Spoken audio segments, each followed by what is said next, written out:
Hello there, I'm Callum Johns and welcome to the EU in Review, where I review the Star Wars Expanded Universe as I experience it.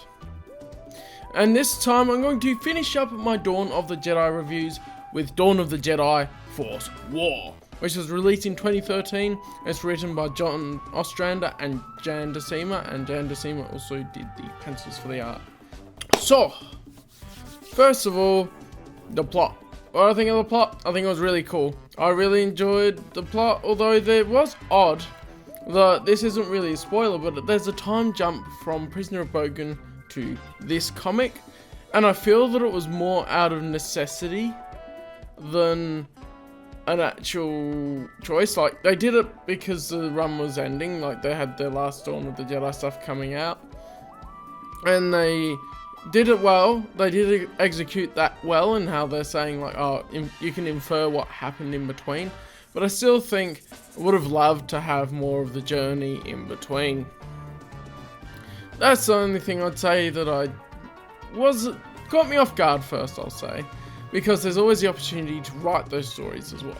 But yeah, I really like the ideas used in it, and how it comes to the culmination of the battle against the Rakatans. So it's really cool as well to see the Rakatans in action and a bunch of things. Dialogue again is really good. I really like the writing and the dialogue in this, because you just feel immersed in the moment, and it feels like the certain time period that it's set in, which is really cool. The visuals are really good.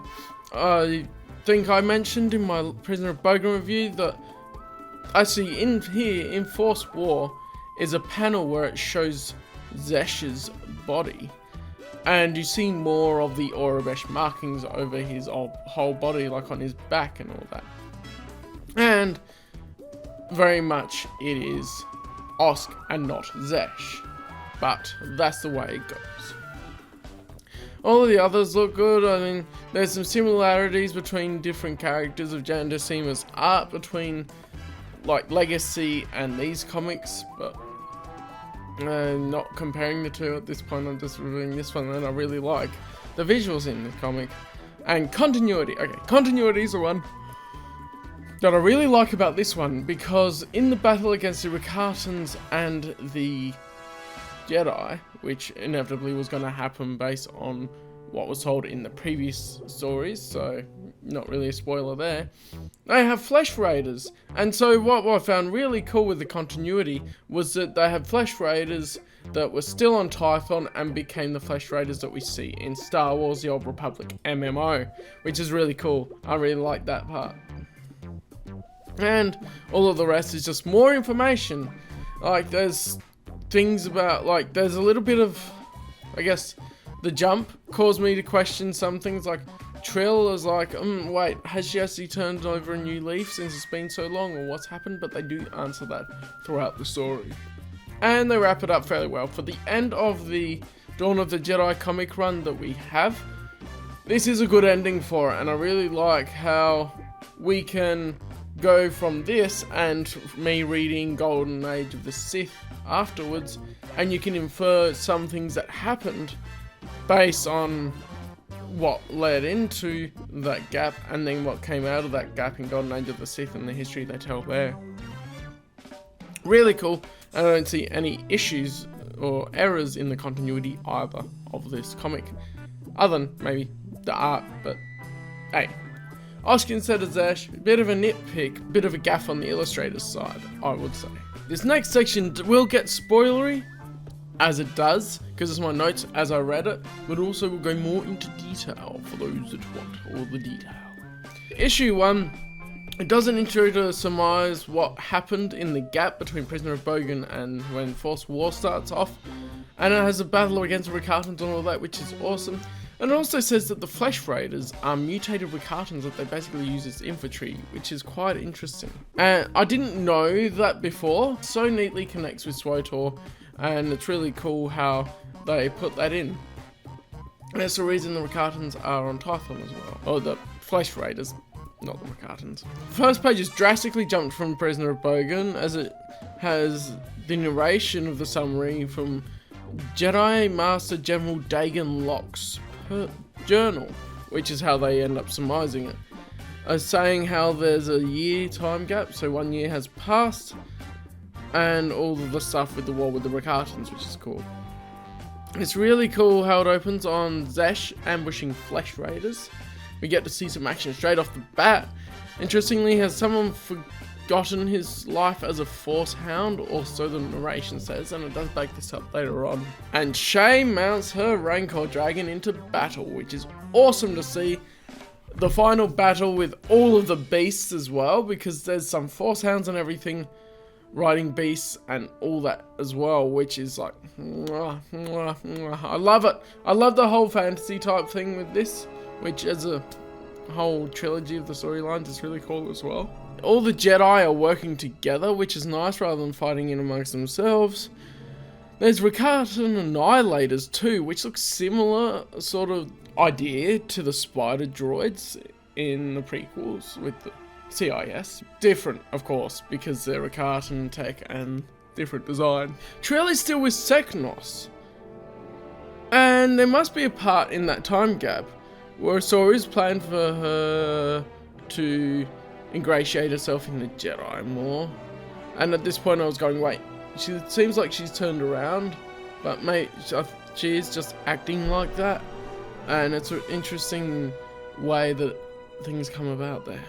Ox Ryotash's father, which is one of the main Journey characters from previously, is with Rajaviri, and they're helping to coordinate their forces to fight against the Rakatans, which I thought was really cool. So they have Rajaviri as the Jedi part, and then Ox Ryo as the non-force sensitive one. Because also it's like, must be a story that was planned in the middle of it, or we infer obviously that his opinion of the Jedi changed, or it's just out of necessity or something like that. But there must have been some story planned in the middle, I think, to be able to have him being at least forced to team up for survival against the Rakatans. It's a little bit disappointing when I think about it, to go, all of these stories could have happened in between and we could have had so much more, but and we have what we have, and we can infer what happened, which is good. And yes, this is a part where I just noticed Master Madog, which it was Smith, who was the weapons master, and the Cathar is Madog, like Mad Dog. I thought that was a bit of a silly. Also noticed a Noghri Jedi who appeared before. Like, I didn't note down that they were a Noghri Jedi, but I noticed that they were there, and then there was one we see in action as well, which sparked me off going, oh wait, I should mention that. Because the Noghri are very integral to the Thrawn trilogy, so, and then some later post-Return of the Jedi stuff, so I was like, oh, cool. What's the story of how they're around now? Of course, we get the story of how they're around now in Dawn of the Jedi Force Storm, where the Thoyor were going out and collecting people. So Praetor Celet has a cool design. I think I'm pronouncing it right, or it's Kelet. C-E-H apostrophe L-E-T. It looks like a Mandalorian helmet on the belt buckle that he has, with the T visor and that, which I thought was maybe a nod, but I'm not sure why he has that design on his belt buckle when he's a Rakatan. Anyway, maybe they have certain helmets like that for their faces, but we don't see any. And Zesh didn't remember Trill, which reinforces that, of course, he didn't remember anything. And she's now acting basically like Seknos's lover, which is interesting how Seknos, the arrogant one or whatever, gets pulled into a trap by being, well, appealing as his lover. And we see Trill smile, which she never did in the previous comics, so that's different. And there's obvious sexual tension between Zesh and Shay, where she doesn't accept that she likes him, and Zesh is just like, well, okay, do things. He's not good about talking about his feelings anyway, so. And Praetor Skulnas explains how the Rakatans are losing their connection to the Force, which this is a very interesting lore thing that is not really picked up on later on, that the Rakatans are actually losing the connectivity to the Force. They were losing the strength of their Force sensitivity. And so I was like, wait, that makes so much sense. Especially, I think, that sort of thing would be connected in with the death of the Sith species.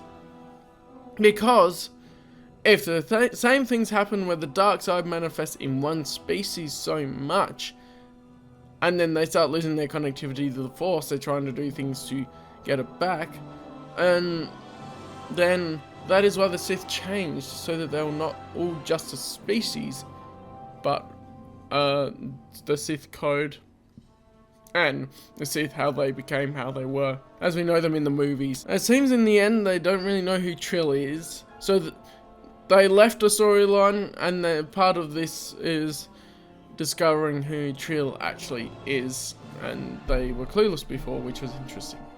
Issue 2, and it goes right in the start. Zesh has a nightmare, and after he has another nightmare, Shay confesses her love to him, because it's basically a bit like, well, he might die, so I'm gonna tell you, which is actually interesting because it brings up the plot point now after a year. Well, I think they wanted to put the ideas of how the characters ended up properly, which is a good idea to do because they didn't see a foreseeable future of continuing the story in between. And it works well. It works well. The pacing's good, they integrate it well, and it becomes one of the major plot points, which is good. So it's interesting how Zesh shows off his tattoos, which is when I really noticed that they look like Oscar, not Zesh.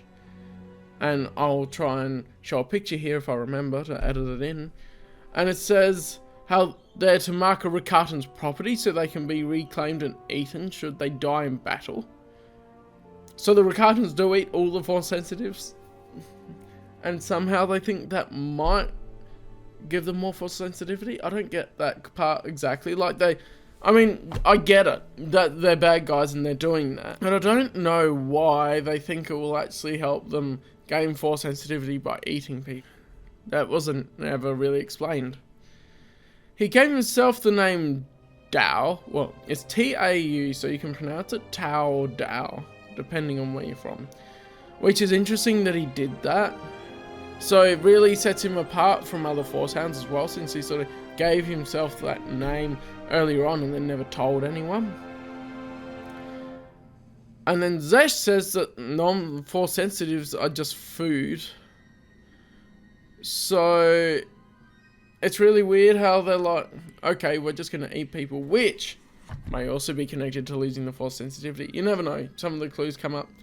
That's more for a speculation sort of thing, which could go into maybe at one point. If you ask a question that is good for a video, that may end up in the E101 videos that I've been doing. So that's a possibility right there. And then it shows Tasha appearing more in this issue, and she's a seer now, and the seers of the Jedi were the ones that would look into visions of the future to be able to try and tell what's going to happen, and that really helps their forces. And it's a really good plan to kill Skalnas to upset the power balance, because once Skalnas is gone, it'll be like the Brotherhood of Khan and tried to solve the problem, but like we know later on, they'll just keep fighting and vying for power, and that'll weaken their forces, and then the Jedi will be able to step in and take them out. And it's interesting how Zesh has a form of like astral projection type thing. I called it spirit wandering as I was noting it. He's going out of his body to find where Praetor Skalnas' base is, which is a bit different to the other projections that we've seen, I think. And then I need to read more post Return of the Jedi still. And it's interesting how he sort of like his spirit just leaves his body and then goes to walk out. Anyway, it's a bit different to how others work. Anyway. And it's like, damn, Shay has 3 Rancors on the ship to attack Skalnas' base. That's really cool. But it also shows that Trill is feeding information to Skalnas. and she's still thrall to him and bound by him as a Force hound, which is quite interesting. Then how I was thinking like, okay, how are they going to find out and what's going to happen because of it?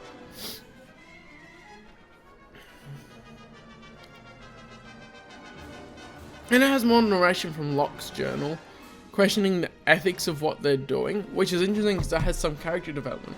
Because it goes into how the Force Sabers, they're going, well, we're drawing on the dark side so much for these Force Sabers, this may upset our internal balance and cause us to not be walking the proper path as Jedi, and may actually cause more problems later on, especially once the war's done.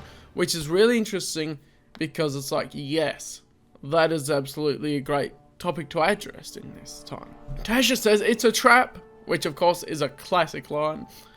A split second before the trap is sprung, because you know, hey, I sense a trap. Well, what do we do with the trap? We spring the trap, yeah. Basically, they didn't know in time, so yeah. It's nice how we see Zesh fighting for more than just survival. And so he's fighting for Shay now because she confessed his love to him, and they're like, yeah, we love each other. And the Flesh Raider skeletons we see when they're electrocuted, and that's really cool. I love how Shay still rides Bush from earlier because, you know, he mustn't have died. And is struggling with her inner balance, which is an interesting point as well as far as the plot goes. It's interesting how Zesh only knows Trill as Seknos's woman, is how he refers to her. And they go into a cave together. It's like, what's gonna happen here? And it ends on a cliffhanger with Trill dropping the facade and capturing Zesh, which is really cool. Then we go to issue 3. And it opens up on Shay feeling something wrong, but Master Kwangdang, her old master, telling her attachment to Zesh is making her sloppy. Which is a valid point. But also, she's suddenly going, well, something's wrong, I need to go help Zesh. But that means she's not really staying present in her battle, that she's fighting some guys there, and so, yes, making her sloppy. Which, in a way, very much true that it will make her sloppy. So you just need to have that balance of, you need to really care for them, and work towards saving them, but at the same time, pay attention to the present moment. Good Qui-Gon Jinn quote, you must be mindful of the future, but not at the expense of the moment, right? And she resolves to save Zesh even if she has to fight Skalnas herself. And I was thinking, ooh, this can go one of two ways. But it's cool. It's cool. And then it's a twist that Zesh... Oh yeah, this is brilliant twist. Zesh was originally planted with the Jedi to learn their weaknesses. And he was intentionally brainwashed to kill his Praetor, the other Praetor, which was Tulkar, and then crash the ship and then ingratiate himself with the Jedi. And then the best way for them to do that was to actually get him to forget everything beforehand. I was like, what? And he actually achieved the goal. It's a brilliant, cruel way of doing it from the Rakatans, but it was really effective, and it's really cool how they did that. And then, of course, there goes the internal struggle with Zesh. On Skalnas' orders, he sabotaged the ship and killed Tulkar. And I'm like, oh yeah, everything's coming together. And Zesh fights against him still after learning there is a light side, which is really awesome. So it has the internal battle, because Zesh has now found out there is a light side from the Jedi, and it's actually changed who he is. Other than he cracks and seems to revert back to being Skalnas' slave, which I would attribute to a kind of mind domination, and he grew up so much being brainwashed by the Rakatan that they would have their way to be able to get their slaves back, basically. And now I'm just like, damn, I'm rooting for Shay to pull him out of it. It's really cool, definitely awesome stuff. And it establishes that Dagan taught Zesh the mind twist. And of course they captured Dagan Locke as well. And they get Zesh to use the mind twist on Dagan, which is like, then Dagon goes, whoa, I never knew how powerful you were because you broke through my mental defenses and everything, which is awesome. Oh yeah, and they called the Spirit Wandering like a Force Shadow, officially, which is actually good. It's a cool name for it, and it differentiates it from like the other projections and stuff that we see, the Force projections and that. And Scoutnas, why did I put Buffalo? Must have been a typo. Scoutnas orders Trill and Zesh to seek out the Seers, and then they do that. And he goes with Force Shadows and blinds all the Seers. I'm like, so much power. It's awesome. And I love seeing the different skills. It's like, he can remotely blind them physically. And have trouble with the Force then as well. Which, think about it. Where do the Mirror Lucans come from? Because they haven't appeared in the Dawn of the Jedi comics. Maybe they were a species that came later, after the Seers were blinded, and then they learned to use the Force to be able to see, and then it became an innate thing that they do, and then their eye sockets became vestigial, and so they didn't have eyes anymore because they didn't need them. Interesting theory there. And Seknos is pure rage at Zesh, which is awesome because Seknos was captured. And he's just like, I'm gonna kill you. You just betrayed us all, and all that sort of thing, basically. And it ends with Dagon acknowledging Zesh's power and vowing to kill him. Because, of course, Dagon wants to stop the Rakatans. And he also had Zesh, and he was like his Padawan, and like his brother and that. Especially for over the year when they were more freed, and now they're leading the forces of the Jedi to be able to fight against them. It's like, yeah, there's definitely interesting things going on there. And I think it's really cool.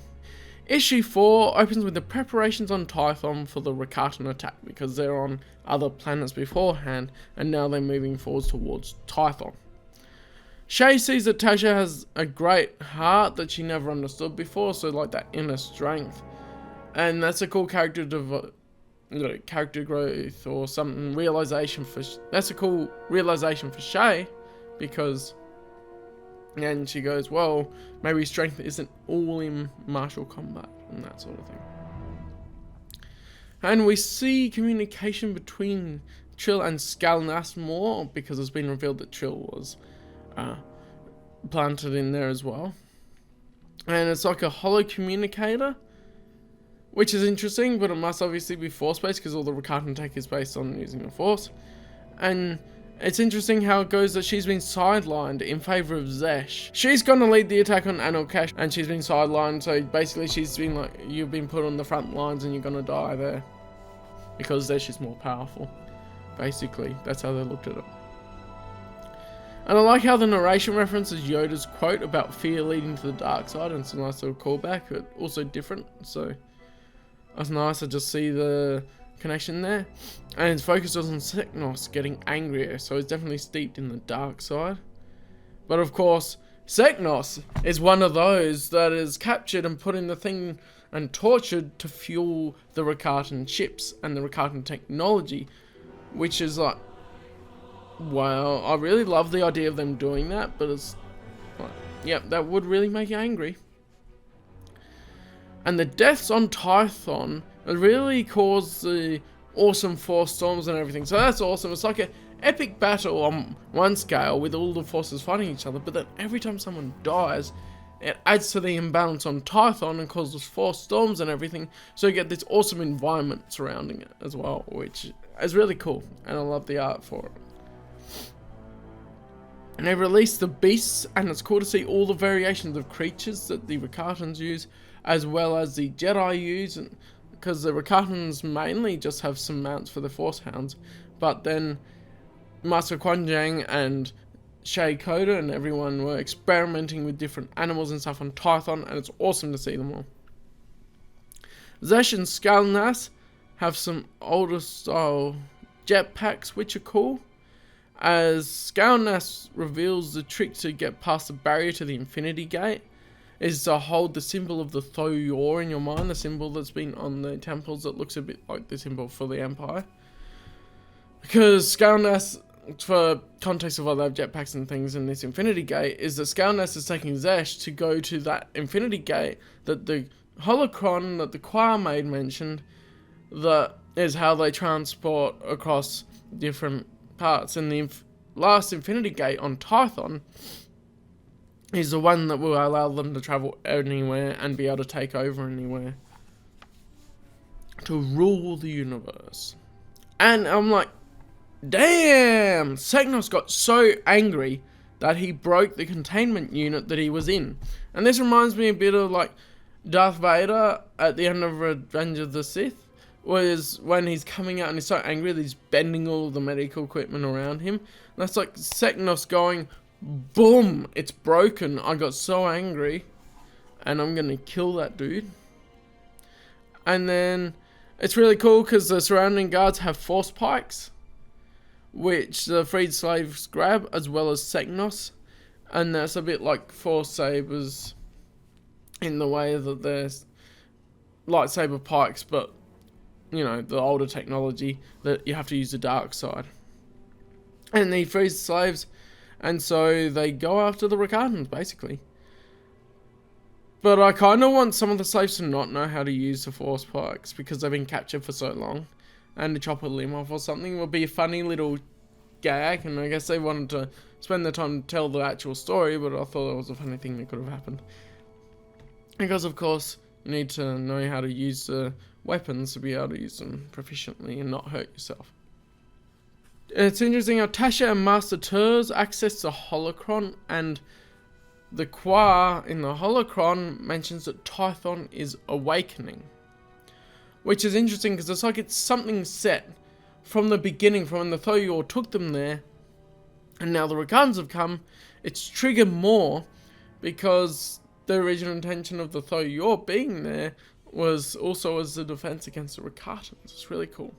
And it's really cool how Dagon Locke, even chained, manages to get the upper hand on some flesh raiders, because Zesh and Scaleness dragged him along, and so they leave him behind when they go into the Infinity Gate. And then they're swarming him, and then Seknos comes in to save the day, which is awesome. It shows Locke has 2 sabers, and they have an epic battle on the cliff, slaughtering flesh raiders in competition. It's whichever kills the most gets to strike first at Zesh, which is cool. How they have this sort of rivalry there, but they're both angry at Zesh at the same time for the betrayal and all that. Shay flies in to meet Seknos and Dagon, and so the 3 are together, all looking for Zesh. Shay has a really weird face in one panel, which I'm not sure why it looks so odd, but hey, it's just an odd panel where it's just like, maybe you could have looked at that and redrawn it or something, but maybe they had a time constraint or something. And Dagon helps them get past the barrier because he tells them the trick. And it ends with them going into the chasm. This is the abyss that was talked about throughout the series, as if you go in there, you'll go mad. That's where Dagon Locke and Hawk Rowe saw the vision of what was going to happen and all that. Really cool stuff connected into this.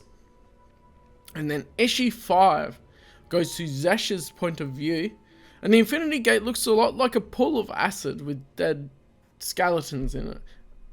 And it looked like Flesh Raider skeletons. I wrote down Flesh Raiders, but it's like, just skeletons in it. And I was gonna mention if Butch could get through, but they also thought of that when they were writing the story, which is cool. And Dagon is going to go into Butch's mind and place a symbol in... Oh, Butch was a female? I didn't realise until I reread my note. Put a symbol in Butch's mind, and then they'll be able to pass that barrier, which is pretty cool. And then Shay then resists as she's in a dark place and doesn't trust him.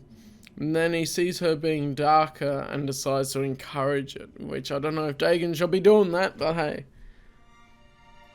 And then Seknos was full on rage mode with Trill.